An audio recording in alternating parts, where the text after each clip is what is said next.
ஆதரிப்பவர்களுக்கு மட்டுமான அரசல்ல, எதிர்ப்பவர்களுக்கான அரசும் இது என சுட்டிக்காட்டியமைக்கு எனது நன்றியை தெரிவித்துக் கொள்கிறேன்.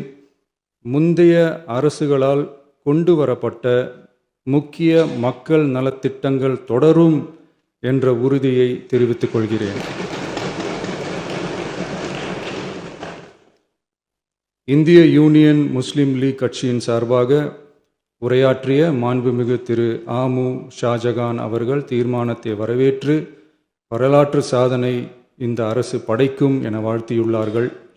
மாண்புமிகு உறுப்பினர் திரு எஸ் காமராஜ் அவர்கள் தீர்மானத்தை வரவேற்று உரையாற்றியுள்ளார்கள்.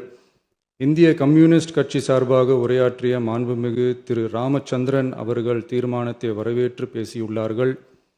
தேசிய முற்போக்கு திராவிட கழகத்தின் சார்பாக உரையாற்றிய மாண்புமிகு உறுப்பினர் திருமதி பிரேமலதா விஜயகாந்த் அவர்கள் உரையாற்றுகையில் எதிர்கட்சிகளை எதிரி கட்சிகளாக நினைக்காமல் எங்கள் அரசு செயல்படுவது குறித்து குறிப்பிட்டு வாழ்த்து தெரிவித்தமைக்கு என்னுடைய நன்றி.